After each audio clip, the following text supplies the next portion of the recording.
Entre as doenças com as quais temos que conviver ao longo da vida, certamente o câncer é a que causa mais medo. Muitos de nós já tivemos algum familiar ou amigo que se deparou com esse diagnóstico. Lidar com isso não é uma tarefa fácil. Uma missão difícil, seja para adultos ou para crianças. De acordo com o Instituto Nacional do Câncer, o INCA, devem surgir em 2019 582 mil novos casos de câncer, sendo 300 mil em homens e 282 mil em mulheres. Como prevenir o câncer? Quais são os tratamentos disponíveis hoje em dia? Há fatores hereditários para o desenvolvimento de tumores? Esse é o tema de hoje da nossa websérie Com Amor, Sua Saúde. E para falar sobre esse assunto, as nossas convidadas de hoje são a médica oncologista a doutora Ana Lúcia Coradazzi e também a médica oncologista pediátrica a doutora Manuela Pacífico Segredo, ambas integrantes da equipe de oncologia do Hospital Estadual Botucatu. Doutora Ana, muito obrigado por ter aceitado o nosso convite. Doutora Manuela, também muito obrigado. Doutora Ana, quais são os tipos de câncer mais prevalentes atualmente? Então, Leandro, no Brasil, o câncer de pele é sempre mais prevalente, principalmente o câncer de pele não melanoma, que é mais facilmente tratável, mas dos tumores mais graves, que exigem um tratamento mais complexo, entre as mulheres o câncer de mama é o mais frequente e entre os homens, em geral, o câncer de próstata. E, independentemente do sexo, a gente também tem uma grande prevalência de tumores de pulmão e do trato gastrointestinal. Os tumores de estômago, intestino, reto, são os mais frequentes. Agora, o que todo mundo quer saber, doutora Ana, que gera até uma certa ansiedade nas pessoas, é como prevenir, quais são os hábitos de vida, quais são as maneiras possíveis de se prevenir esses tipos de câncer que a senhora citou. Existe, de fato, maneiras de prevenir? Quais seriam elas? Existem. Na verdade, as pessoas às vezes confundem um pouco a prevenção com o diagnóstico precoce, Então as pessoas imaginam que, por exemplo, fazendo mamografia todo ano, elas vão estar prevenindo o câncer de mama. E existe uma diferença bem importante nessas duas estratégias. Quando a gente fala de prevenção, são estratégias que a gente adota na nossa vida que impedem ou diminuem a chance de um câncer acontecer. Por exemplo, atividade física, não fumar, não beber, ter uma alimentação saudável, fazer os exames de Papa Nicolau, que detectam muito precocemente alterações antes de que elas virem câncer. Essas são estratégias de prevenção real. As outras estratégias, como por exemplo, ir ao médico regularmente, fazer as mamografias, fazer exame de próstata, são estratégias para detecção precoce. Então elas não impedem que o câncer aconteça, mas elas permitem que a gente diagnostique numa fase bem inicial e muito mais fácil de tratar. Agora, doutora Ana, muita gente também lamenta o fato de tomar todos esses cuidados e muitas vezes ser acometido pela doença, Sim. Isso é comum, as pessoas falam, poxa, eu não bebo, não fumo, pratico atividades físicas e mesmo assim fiquei doente, ou minha mãe, meu pai. Por que isso ocorre? Essas estratégias, elas não impedem que a gente desenvolva o câncer, O câncer, ele é uma alteração que acontece no gene da pessoa e que leva à formação de um tumor. Fumar, por exemplo, aumenta a chance dessas mutações genéticas acontecerem. Então, se você não fuma, isso não vai impedir que você tenha um câncer de pulmão, mas vai reduzir demais a chance disso acontecer. A gente tem pacientes que nunca fumaram na vida e tem câncer de pulmão, mas é muito mais comum você ter pacientes com câncer de pulmão naqueles que fumaram. Então, são estratégias de você estar investindo na sua saúde, diminuindo a chance disso acontecer com você, mas não impede. Certo. Doutora Ana, e a questão do fator hereditário, Muita gente também tem muito medo disso, fala, poxa, meu pai teve câncer de pulmão, será que eu vou ter também? Ou minha mãe teve câncer de mama, Como lidar com isso? Existe, na verdade, também uma certa confusão, Porque assim, todo câncer, ele vem de uma alteração genética. Isso não quer dizer que ele é hereditário. Às vezes as pessoas confundem um pouco. O que acontece? As nossas células normais do corpo humano, elas sofrem mutações nos genes delas normalmente durante toda a nossa vida. Algumas dessas mutações podem virar um câncer, independente de você já ter tido câncer na família. Por isso que muitas vezes o paciente fala, nossa, ninguém na minha família nunca teve câncer. Ele sofreu uma mutação genética que gerou o câncer dele, isso não é da família. Mas alguns tipos de câncer a gente sabe que são hereditários, são muito ligados a um dano genético que já vem da família e que é passado de pai para filho. Não é uma coisa só daquela pessoa. Alguns tipos de câncer de mama, isso acontece. Tem alguns síndromes genéticos que dão vários tipos de câncer nos membros da família. Os tumores de intestino, com uma certa frequência, são associados a histórico familiar.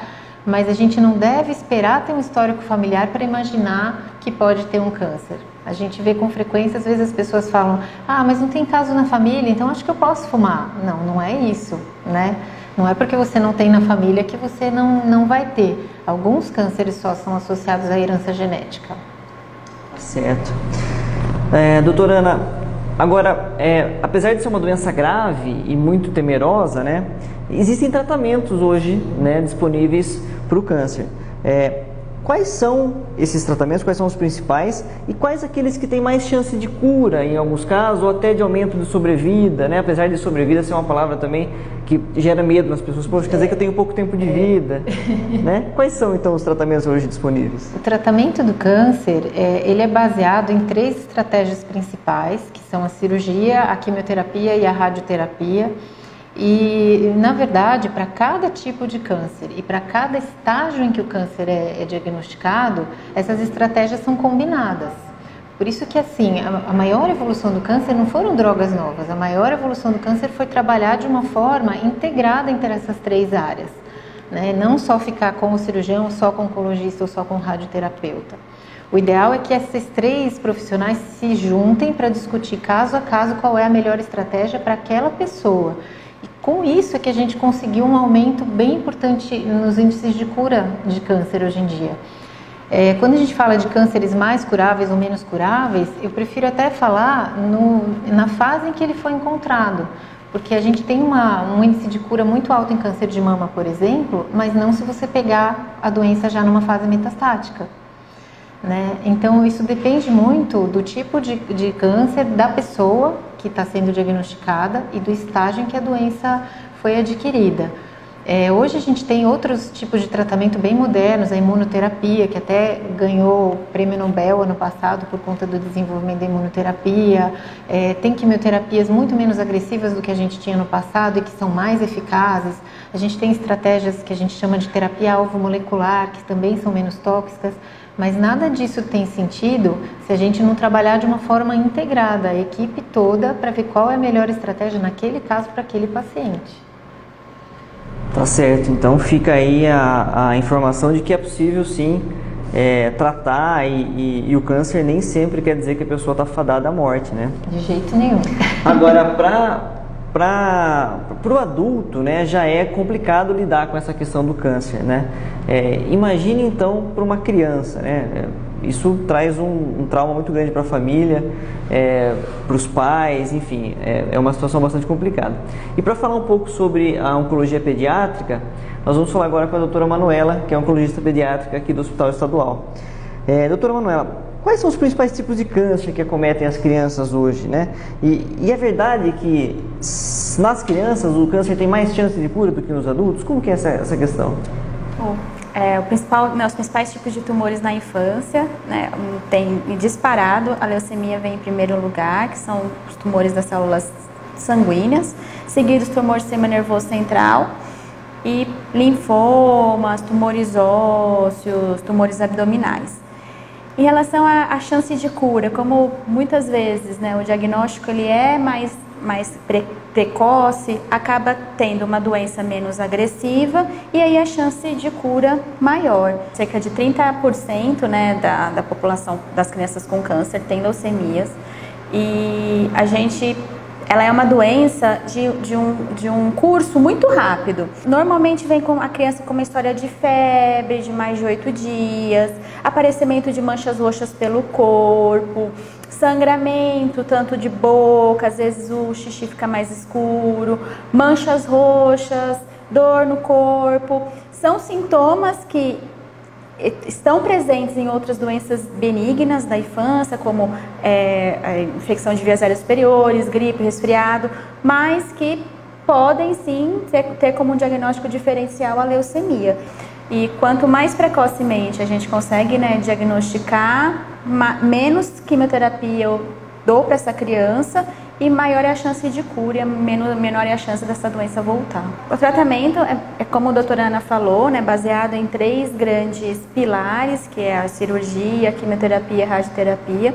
Acaba até a gente tem um pouquinho mais de agressividade quanto à quantidade de drogas, que a gente tem também uma criança que suporta muito mais do que um adulto com outras comorbidades.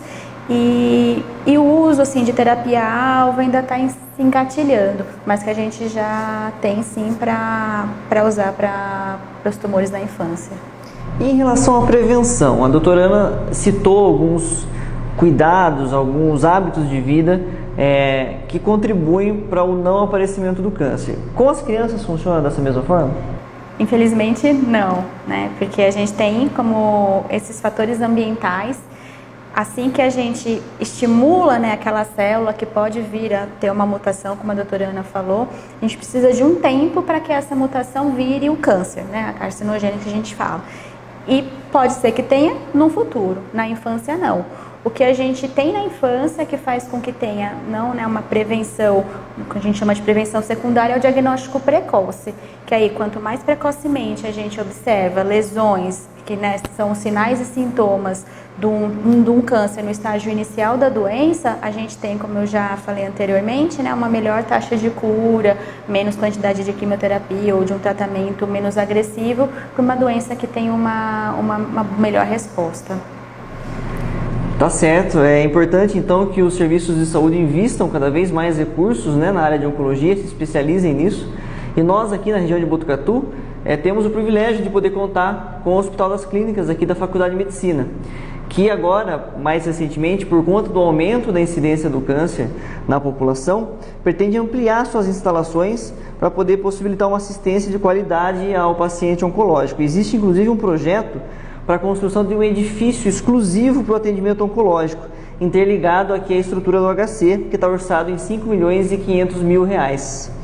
Doutora Manuela, qual o impacto que essa nova estrutura vai ter para o tratamento oncológico na nossa região? Sem dúvidas trará um grande avanço, né, em todo esse trabalho que vem sendo feito desde há bastante tempo aqui no HC, com uma estrutura especializada que a gente já tem, mas centralizada num lugar, numa infraestrutura melhor do que nós temos hoje. E eu acho que é isso. Você quer acrescentar mais alguma coisa, Ana? Eu acho que entra dentro do conceito de multidisciplinaridade mesmo, né? Vai facilitar muito, estando todo mundo no mesmo prédio, na mesma área física, vai facilitar muito o contato entre o oncologista, o radioterapeuta, o cirurgião, a enfermagem, que é parte fundamental do tratamento. Sem uma enfermagem muito bem treinada, especializada em oncologia, não funciona, né? E fora toda outra gama de profissionais que cuidam do câncer junto com a gente, as nutricionistas, as psicólogas, terapeutas ocupacionais, né, que são fundamentais para que o tratamento ocorra da maneira menos danosa possível. Todas essas pessoas vão estar trabalhando na mesma estrutura, voltadas para a oncologia, né, e isso vai permitir, com certeza, resultados melhores e menos sofrimento para os pacientes, né? Vamos então torcer para que essa estrutura fique pronta logo, para que possa beneficiar muitas pessoas aqui da nossa região e com foco sempre na humanização, que é uma marca registrada aqui do nosso HC. Eu agradeço então pela presença da doutora Ana, por ter aceitado o nosso convite, muito obrigado. Doutora Manuela, também muito obrigado. Obrigada, Leandro, pelo convite. E você que nos acompanha, continue seguindo a websérie Com Amor Sua Saúde pelo nosso canal no YouTube. Até a próxima!